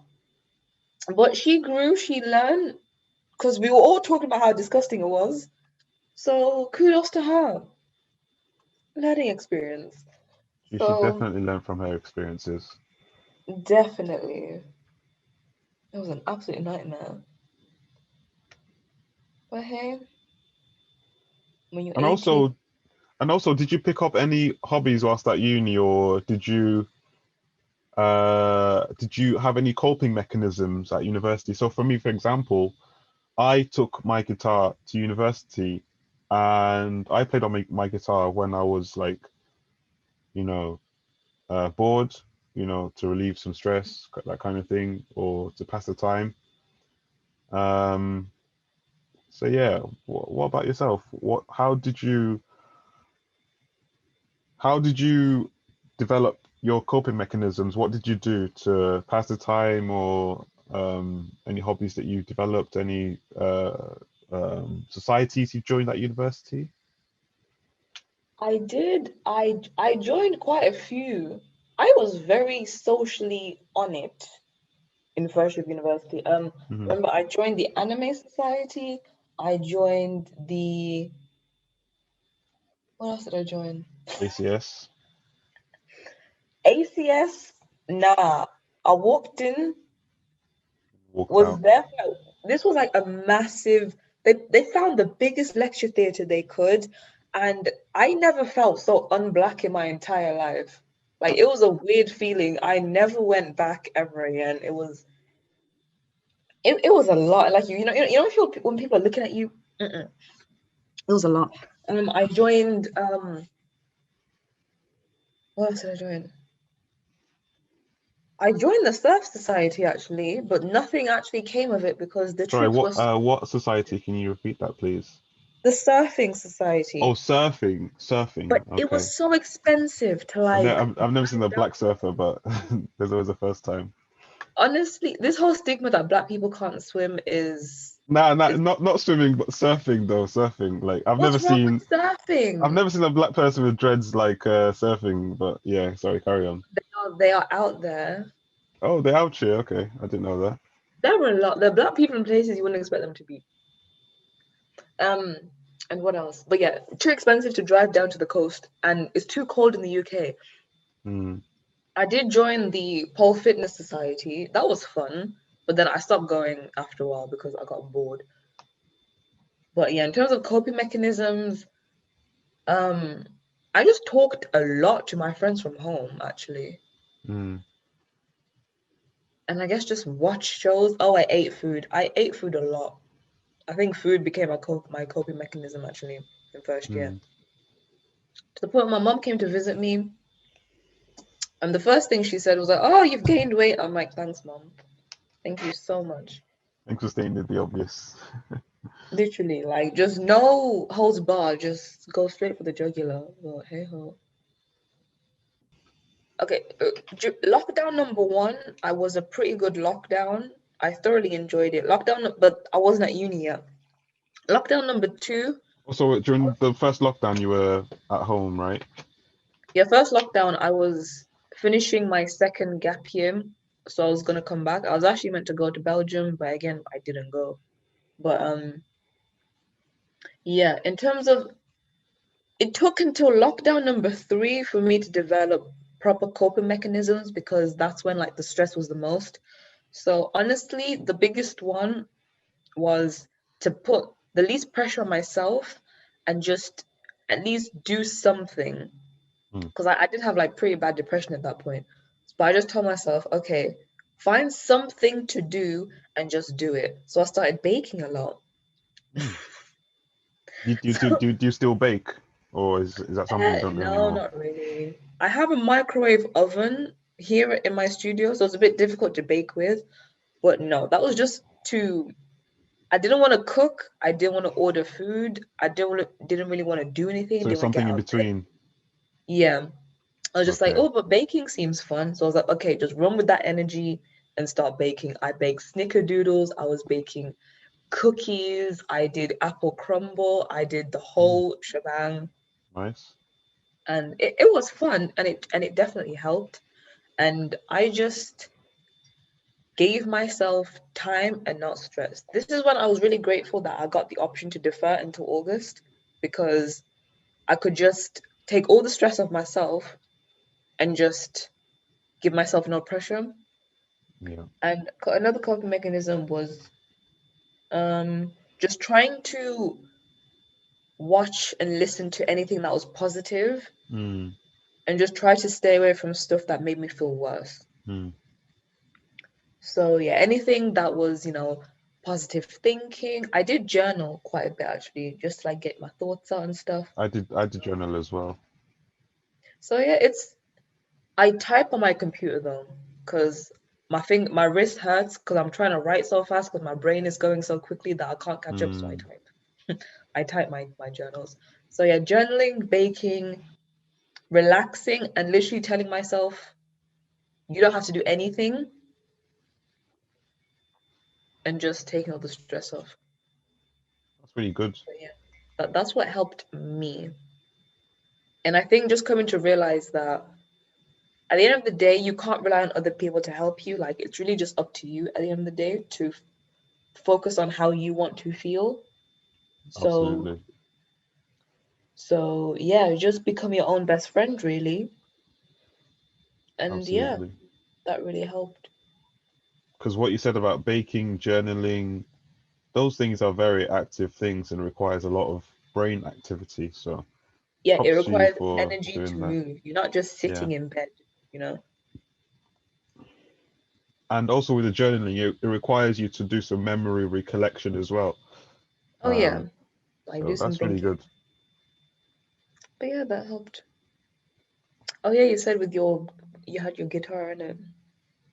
Yeah, so to relieve stress, I was just playing and practicing and that kind of stuff. Okay, musical man And with drums and guitar. I also did some vlogs as well, like when I'm speaking to the camera. So Okay. it's like vlogging, but having a conversation with the camera. So Mm. about my experience, what I'm going through, how the day went, what I want the future to be, my expectations. I also did written journals as well. I did a lot actually when I was going through my breakup as well. So that Mm. helped me cope with it. What else did I do? Speaking to my parents helped me as well, like speaking to mom especially. Mm. It really, really helped. Yeah. And also Interesting. like going to social stuff with my friends, like going out or going to a restaurant, having pizza together, Mm. having a movie night as well. That was massive. I had movie nights as well. Oh, That did was you? nice. Yeah, that was nice. Yeah, we had In movie your nights accommodation? in our yeah. Oh yeah, that would have been nice. So it was nice because it was interactive. It was nice and cozy, that kind of stuff. Um, Yeah. yeah, it was nice. Yeah, those were my main coping mechanisms. And also my coping mechanism during the pandemic as well. Like I said before, sorry, That's fine. my coping mechanism during the pandemic was study sessions, like I said before at the start. Mm. So being able to schedule study sessions on Microsoft Teams, for example, we would schedule sessions for 9 till 12, 1 till 4, 6 till 8, 10 to 1. So we did this every single day. Oh. Yeah. So for the entirety of semester 1 and 2, sorry, I think it was 1 and 2. Yeah. So we scheduled things ahead of time. So if John Luke was on and I was not on, he would message me on WhatsApp to ask me, why you're not in the study session. And likewise, Mm. if I was in the study session and he was not, I would ask him like, what are you doing? So that way we were accountable to each other for doing work. So that really helped me. It helped me a lot because on days where I was not motivated or my mental health was not there, um, the study sessions helped me to kick on and find um, somewhere to get the work done, because at university it's all about just getting the work done. You know, university,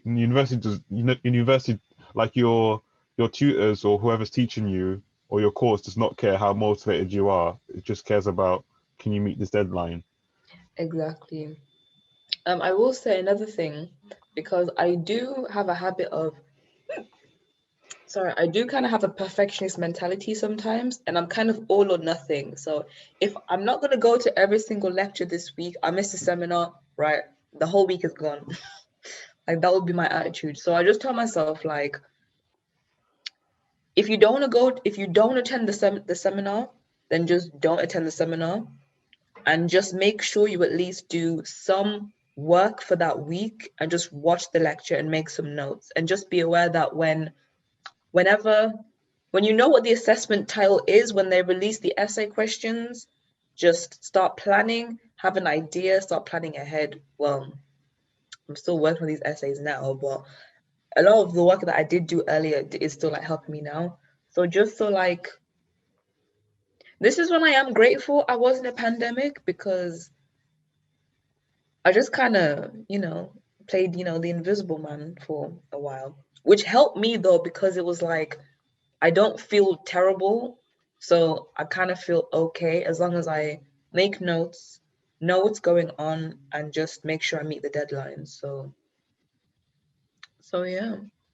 So being proactive and planning early, because I just wanted to just briefly touch on the psychology of students leaving things till the last minute. It's Um, because they don't want to do it. I don't get it. Sometimes people just find the adrenaline rush to do the assignment that's due in 3 days and just power through it. I don't know why, but Wait, when you when you read an when you read an essay that's written 24 hours before the deadline, and you read an assessment, a report that's written like 2 weeks before the deadline, there's such a huge difference.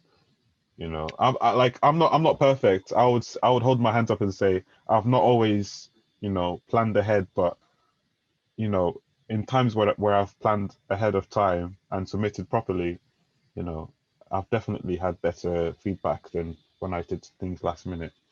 yeah, no, definitely. But when I tell you, I have been the last minute queen. There was second, second year, right after Christmas, me and two of my friends, me and one of my other friends went to my other friend's house, and I literally worked on 3 assignments within 48 hours, and I banged them all out. And I still got like 65, 67s, which I was like, for something I rushed, that's calm, I'll accept it. But honestly, it's not fun, but I have tried to start writing an essay, the like bit by bit, it just doesn't happen. Like I don't know what it is with my weird work ethic. And I think it does come down to like motivation and stuff as well. Like Mm. especially now, the motivation is not been there because I completely detest what I'm doing. But I'm just Mm. doing it to clean the slate, get it done. Okay, give me the certificate. Okay, thank you, university. Goodbye. Mm. But I don't know, like. But then I feel like some students enjoy the whole adrenaline rush. Mm. Like that they have like a whole 6 pack of Red Bull chilling in the corner. They've got their Dominoes left over, and it's just them and their computer, and they're at it till like 9 a.m. in the morning. Like Yeah, I don't know what it is. It's not enjoyable, but I'd rather do that than waste my whole week doing something I hate. If that makes any sense, it that makes makes sense. zero sense whatsoever. Mm. But hey ho, do students make sense at all? Some do, some don't. Yeah, exactly. But one thing I will say I am grateful for about being in a pandemic and the corona I is that they give you longer to do an exam. Like for And example, it's open book as well, isn't it? and it's open book, so I can refer to my online dictionaries, well, online dictionaries like thesauruses, grammar checkers to make sure I'm getting like the right languages in the context, the right words in Mm. the context. So I think if anything, our work will probably be better this year because we have that extra help. Mm. So that's one thing I am grateful for. Oh, and the fact that my oral examinations, I just had to record a PowerPoint and submit. I didn't have to do it live in person because I hate it. I hate doing those every single time. Mm. So yeah. So how would you say you've handled distractions during the pandemic? Okay. So have you, I don't know, have you heard of Ozark? I've heard of it. I've seen the trailer. I just haven't watched it. Oh, right, okay. So Ozark is a 4 season show, I think it is. Oh, that's pretty lengthy actually. How many Yeah, yeah. episodes? Sorry? How many episodes? Oh, I couldn't tell you. Maybe 30 in total. I'm not sure. I'm Okay. not sure, but it was very long. It's not something you can finish in a day, definitely. You need at Yeah. least 3 full days to finish the whole thing, 3 or 4. So he recommended this during my dissertation, right? So so so I watched the first episode and that Yeah. got me hooked. You're Oh like, my forget the gosh. dissertation. This is much more interesting. Yeah. I was going to see what happened next. What happened next? And then before you know it, it's 2 a.m. in the morning. Oh, So, that's that that was a massive distraction. distractions. Yeah, but then I turned it into a carrot and a stick system. I think So I know what you mean. so I said to myself, if I'm able to complete 4 hours of uninterrupted work from 4 hours. or distractions. I'm just giving an example. So let's say something more realistic is maybe I don't know, 5 hours of uninterrupted work. So if I can focus for 5 hours without being distracted, I can watch maybe 3 episodes of Ozark. So I kept Okay. repeating this. So I had something to look forward to if I was able to get a substantial amount of work done. So that helped me in a way, but at the start it was a massive distraction. Um, because there's this very annoying feature on Netflix where the show ends and then there's a countdown which goes Mhm. to the next episode. It's a 5 second countdown, not 30, not 40, not 60, 5 seconds. So in five And you don't know seconds, it. after someone has died in the show or something You're massive like, has happened, I need to know what happens. I need to know what happened in five Oh, it's seconds. that. And I've been here for 2 hours. Yeah, exactly. Yeah. So that did not help me at all. So actually, one tip that one of my mentors gave me is to manage my subscriptions on YouTube. So I've been using YouTube since 2009. Mhm. So I've been subscribed to over 300 channels. And the Mhm. issue with that is when you go on YouTube, there's always something to see. It could be a Yeah. video of, I don't know, cooking. It could be a video on memes. It could be AFTV. It could be football related. There's always something to look at. So one advice that my mentor gave me was to cut down my subscriptions to 2 or 3 On YouTube. on YouTube. Yeah. So this was like early on in the year, so like I didn't have any like commitments of high importance to cater to.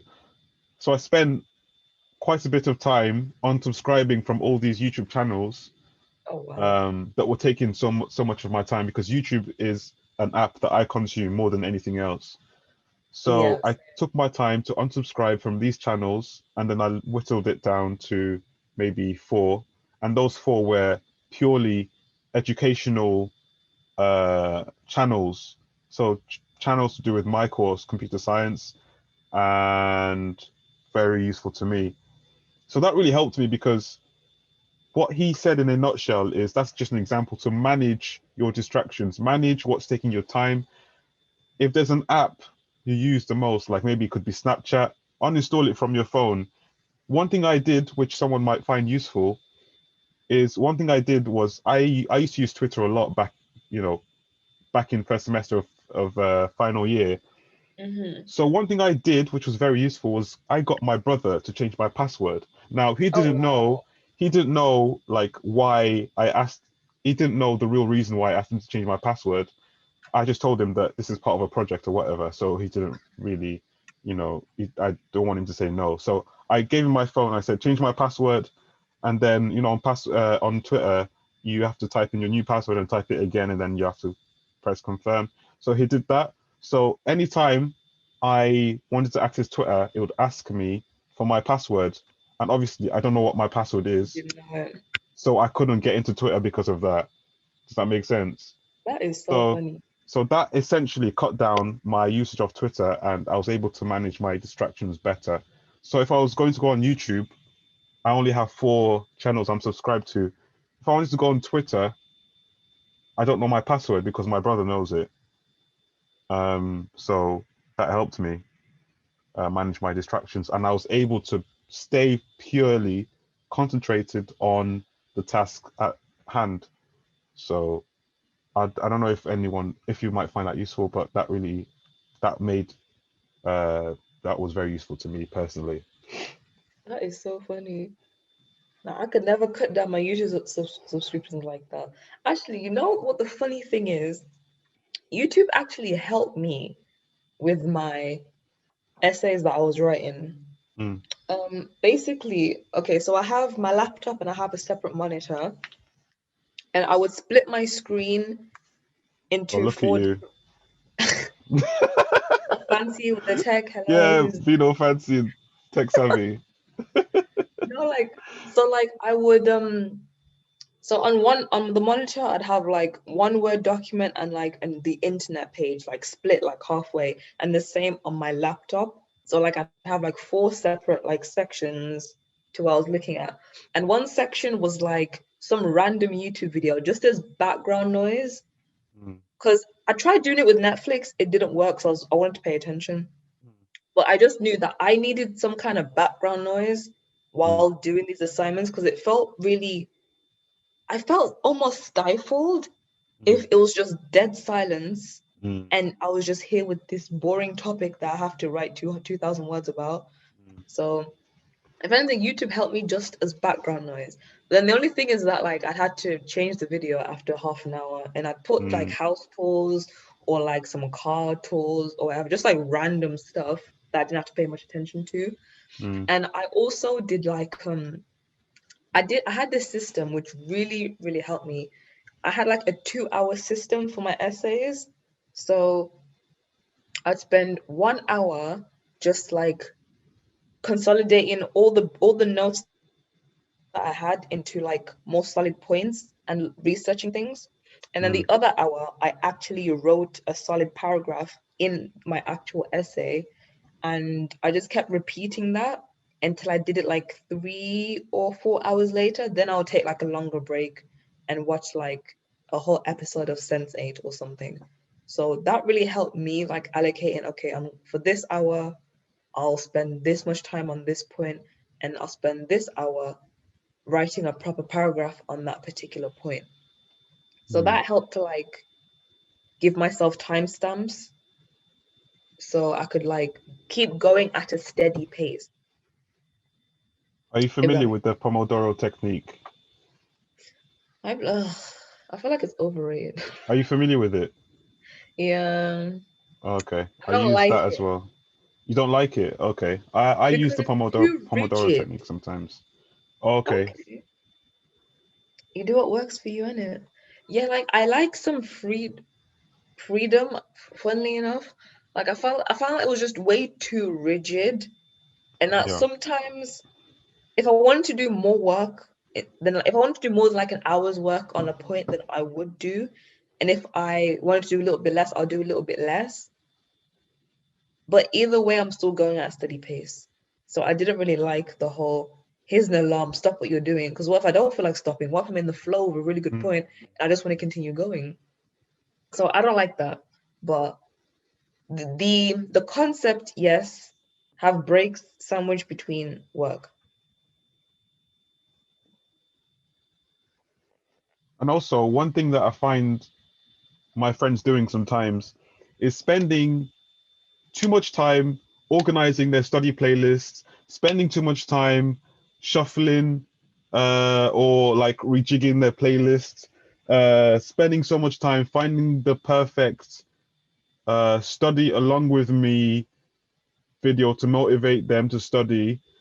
As in like a Or person talking or like yeah, yeah. So maybe it could be talking, it could be finding like the perfect music to get them in the zone, or like spending so much time on Spotify flicking through songs to find the perfect song to get them in the zone. So one thing I did was I found 5 songs or 6 songs or 7 songs of perfect study music, and I just kept anytime I want to study, I just play through those 7 songs.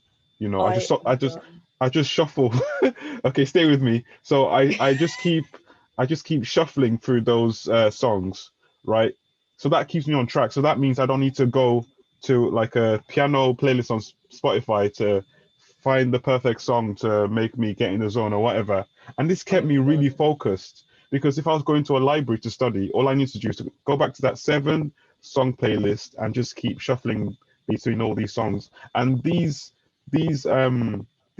songs they kept me in the zone. They had no lyrics. It was just piano, violin, movie soundtracks. I don't know if you've seen the movie called The Queen's Gambit, but Oh, I love that series. I loved it yeah, so much. I love it more than you. So Wow, some of the okay. soundtrack, so some of the soundtracks I got from The Queen's Gambit, I put into my study playlist. Mm. So that really helped me really, really, really focus. Yeah. So that's a tip of mine as well. And also for every study session, I have a low expectation. So for me personally, I don't go into study sessions saying, oh, I'm gonna just bang out 10 hours of work. I set Yeah. myself a low Agree. expectation. So I say if I can type 10 words, then I can definitely type 50.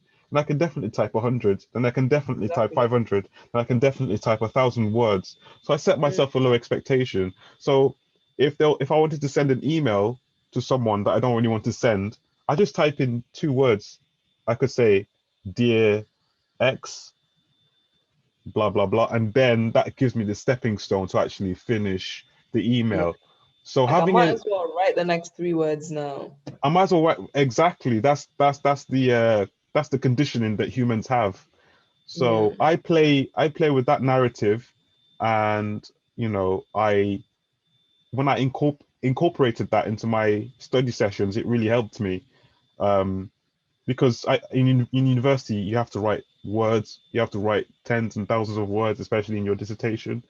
So that really helped me having low expectations. Um, Yeah. so Yeah. yeah, Not stressing yourself out. not stressing yourself out, exactly. Because sometimes as humans we can set expectations to be so high. Maybe at the start of the year, you're writing down your New Year's resolutions and you say, oh, I want to stop smoking. I want to stop wearing too tight trousers. I want to stop brushing my teeth only once a day. That could be too high of an expectation. But then, Only. Oh, wait a minute. No, no, no. When it comes to personal hygiene, there is no excuse. Like, yeah, that's true. But for some people, it could be like too much to do. Do you know what I mean? So I've just given okay, some yeah, examples there. So true. it's best to have low expectations, and then when you always supersede that expectation, then you get a mental boost, don't you? And that makes you want to keep going in that routine that you've set yourself of having low expectations. Oh yeah, Um, definitely.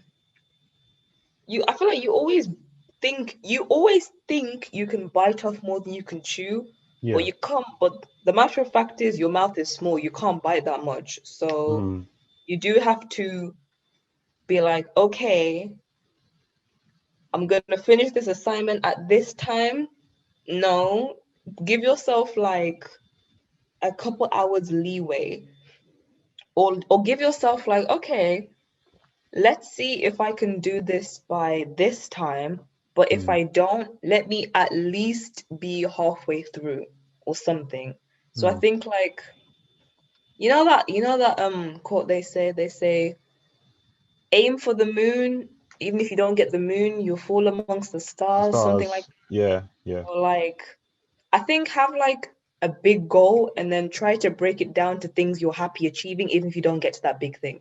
So at Mm, least you do something and doesn't seem that big because the goal you have is much bigger. So then this task you put is much smaller, seems much smaller to you, then mm, you can achieve it like quicker. So yeah, I mm. would say that about that. That's well said. And also, I think as well to try and be in the zone for maybe 20 minutes.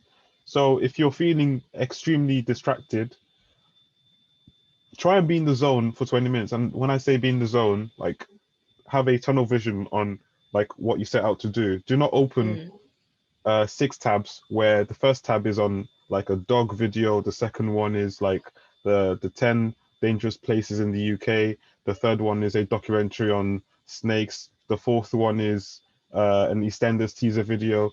Just stay That's on like my worst task. habit. Sorry, That's like my worst habit. there you go. So But make the thing sure, is, I'll have the 12 tabs open, yeah. but then I'll minimize it so then I don't look at it and then I'll focus on something else. Fair. But just then when I want to watch something, I know that it's there. But honestly, oh, my mind is so scatterbrained. But yeah, try not to have as many tabs open because you're never going to watch all the videos. It's true. Or like when you're studying, you could go to the next tab by accident and then you can just watch that video, and that video could be a stepping stone to watching like random videos, and that could cut your study session into half. So it's definitely quality than quantity. It's worth studying for 2 hours of quality time than spending 8 hours studying where 5 hours of that time is spent watching random videos on YouTube. That's one of the reasons why I cut down my subscription from 321 or whatever that number was, the high number, to 4, to help my attention span be more focused towards what I'm doing. So if my task was to write an essay based on how the digital information age has affected cryptocurrency, I don't want to be looking at articles to do with Cristiano Ronaldo or what Boris Johnson says, or like the coronavirus infection rate or the R level or whatever. I just want to have research papers based on my essay.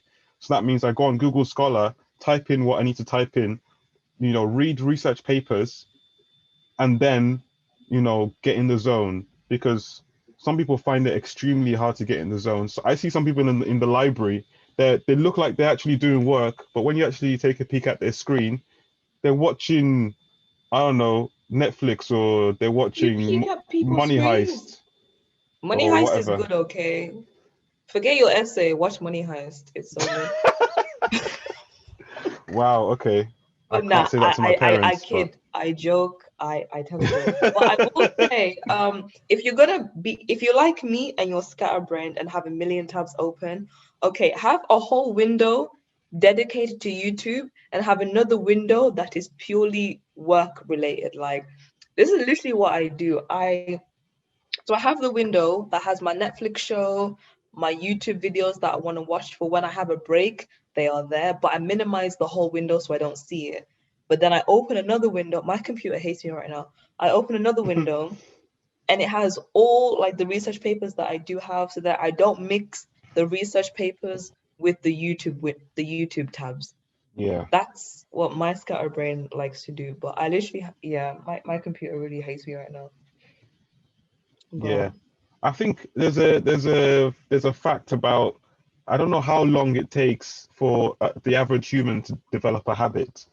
How long do you think like that is? 140 something days or something. Like, it was 21 days and 28 days and 44 days and 100. I have no idea.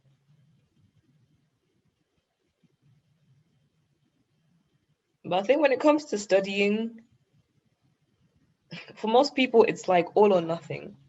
So it's either you Yeah. spend 2 weeks grinding, but the rest of the year you're not really doing much. Yeah. I just read that it takes 18 to 254 days to form a habit. That's such a So broad. it's number. a very broad. It depends on it depends on who the person is and their extenuating circumstances and etc.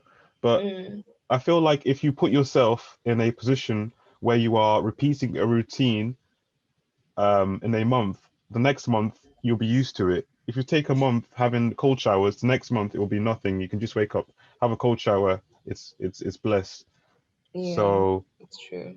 in my position, when I purposefully put myself in the zone for 20 minutes and then carried on and studied for like 6 hours at a go, the next month I just got used to it. I could just get into the zone like very quickly. I don't know how So you do 6 hours straight. It's very doable. I've gone to extreme lengths to make sure that my attention level is fully there when I'm doing work. So I've actually put my phone in the wheelie bin, to stay off my phone. am deceased. Oh my god. You're not deceased, What obviously. kind of But I've put my I put my phone in the wheelie bin, so I would not have access to my phone for a week, and it worked. So a just week? so just do whatever what works for you. So Yeah, there are plenty of solutions. Find one. yeah. That's the most extreme case I've ever heard. I thought deleting, if YouTube subscription deletion was not enough, this takes it to a whole nother level. I can't believe that. Yes, because as humans we form attachments to things, right? So I don't know if you've been camping before, but you realize that you have such an attachment to your phone, your laptop, your some people have an attachment to their wig. I don't know what that is, but What do you mean? not literally, but some people have attachment to different things, right? The wigs, So I can't. so you're putting me off now. So being able to detach yourself from those things makes you more in control of your distractions or things that you are attached to. Oh yeah, So definitely. yeah, it really helps in that regard. So Like what do they call it? A dopamine detox? yes, a dopamine detox. Yes. So some people, for a month, they go without things that they attach themselves to. It could be, their phones, their laptops, their what else? Music player, anything that they use too much. Mm. Because we don't want these things to be in control of us. We want to be in control of them. Yeah, that's true. Yeah. So that's my bit on that. Is there anything else you'd like to add before we finish? No.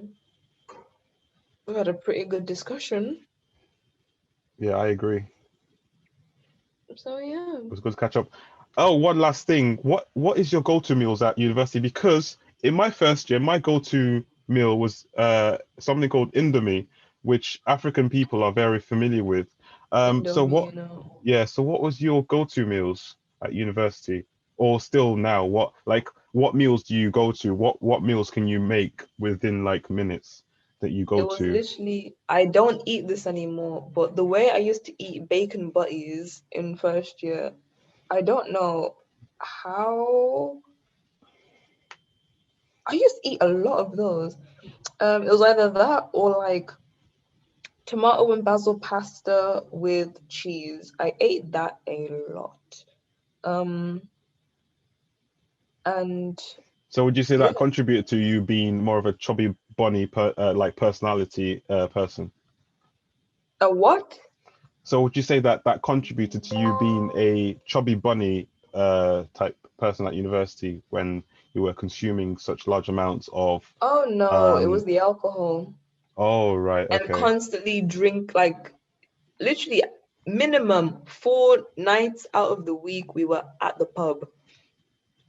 And there was, because I didn't have ID, luckily there was a student pub in the accommodation, and the only people that were there were students, so I never got ID'd. So that's where we'd like drink most of the time. So there was Okay. that and all the dominoes and just eating really late at night and going out ordering dessert, doing stuff like that. So, and not really moving as well. Mm. But no, it was the drinking, definitely the drinking. But hey ho. So how about now? What's your go-to meals now? Because obviously you don't have that same lifestyle you had in first year. Oh yeah, no, I'm a changed woman. Now my go-to meals, I love having, the fire yogurt. How do you Okay, spell it? it's like Fage. Oh, is it It's German? yeah. They even put on the package, it's pronounced fire. I'm like, okay, fine, fancy, I'm sorry. Sorry. Literally, like, okay, sorry, Germans. So I'll have like, it's like a high protein yogurt, which I'll have with, Oh, it's like a Greek yogurt, right? yeah, I'll have that with Okay. berries and granola. I've been eating that a lot. I've been eating seafood like as if I'm Ariel herself. So a lot of salmon. Anything that involves Nice. salmon, I will eat. And I do eat a lot of general fruits and veggies. I But my personally go-to, I've been consuming a lot of smoothies lately, like carrots, beetroot, celery, oh cucumbers, Lord. apples. Yeah, I've been consuming a lot of, and I actually take this is not really related to the question, but I take sort of supplements like vitamin C and vitamin D as well. Okay. Yeah, sorry, carry on. You looking after your insides. Yeah. Yeah, but I will say my unhealthy go-to meal is Taco Bell, Okay. which we haven't we haven't, I don't know where else it is, but it's like an American like taco place. So that'd be my other go-to place, or McDonald's. There was literally a period of 2 months where I was eating McDonald's like 3 times a week, and it Oh was a really my bad God. it was a really bad addiction. But Was this what year was this in? this was December to February of this Okay. year. But yeah, I can't do that again. But no, I was actually introduced to Indomie when I came to uni. Funnily enough, by one of my white friends because he dated a Nigerian girl. And I had jollof rice because he bought it with him in first year because he got his girlfriend's mom to cook a big batch for him. And I'm like, wow, so funny. But it was good though. I was like, okay, not how I He's expected trying. this experience to go, but Yeah, he's it was trying. He's good trying. though. I do like Mm, Indomie. The special yeah. chicken flavor is really nice. Yeah. Fatty Okay. though. Oh no, I remember the first day I moved in, it's always there was this one black girl that I saw. She had like two huge boxes of like pre-packaged Indomie, and I'm just there like, this isn't like this isn't broccoli. Like, how do you eat this every single day? Like, I don't understand. Yeah, that's breakfast, lunch, and dinner, isn't it, for them? And I'm just confused. Like, my stomach would not be happy. I think at university, you realize how important cooking is. So you have the option of going to the market, buying things like tomatoes, onions, all these raw ingredients to make a meal, or Yeah. do you order something which costs double that? So, But when you're from lazy, you'd but when rather you're just have lazy, it. Yeah, yeah, yeah, it's true. It's more just accessible, comes isn't to it? your door. Yeah, but as time goes on, you realize that being disciplined in making the decision of making things from scratch, it not just makes you a better cook.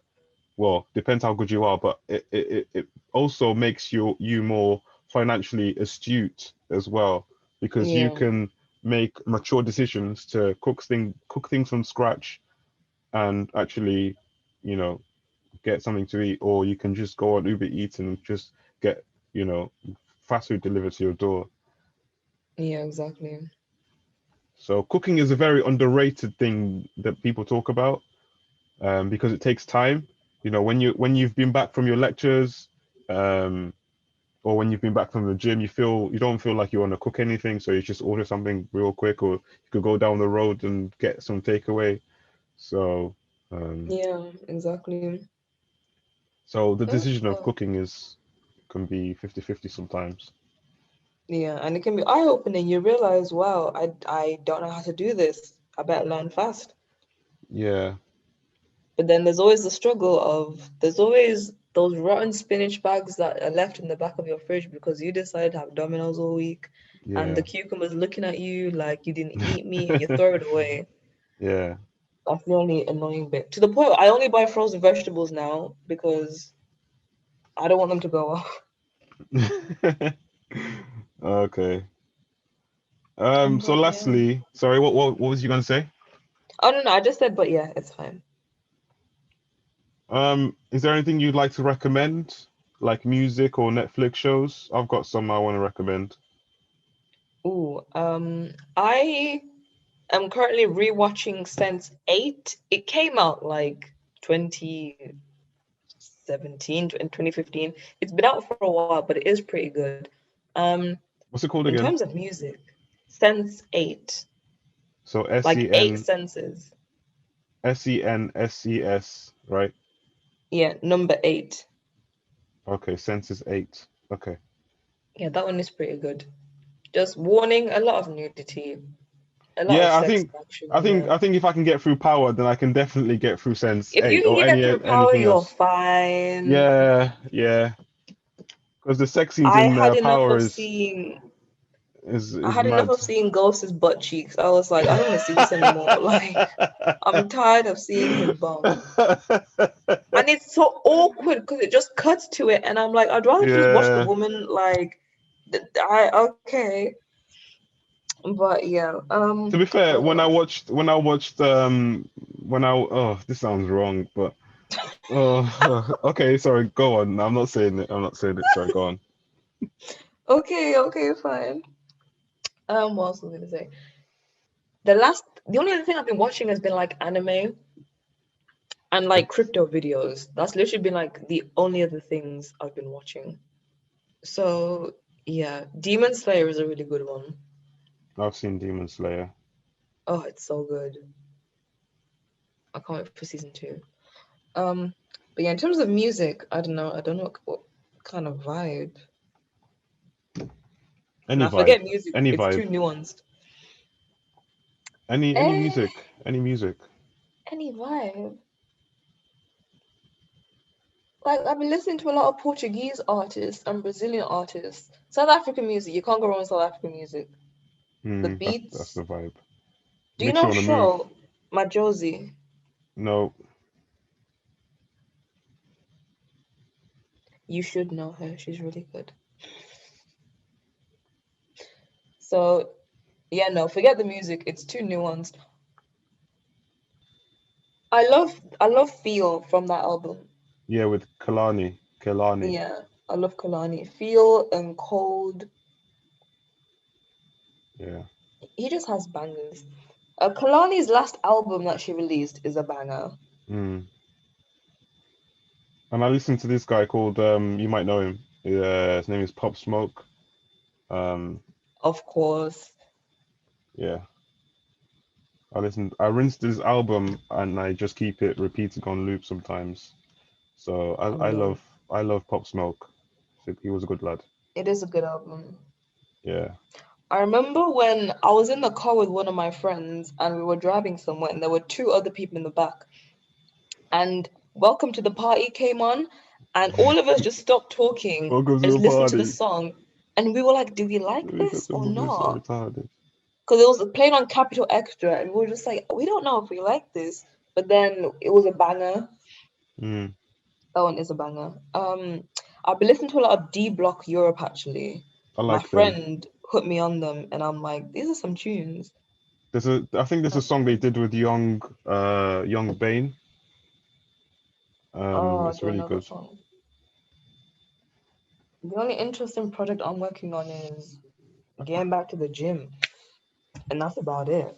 Nothing else. I'm just chilling, I'm relaxing, taking my time, being peaceful. Do you do meditation sometimes? I do. I'm not as often. I'm not as consistent as I wish I could be. Because sometimes I'm like, So oh, what I'm process do fine, you I don't use need when it. you're meditating then? What process? Mm. I just sit there and just focus on my breathing. And that's literally Mm. it. I just notice the breath through my nostrils and it coming in through my lungs.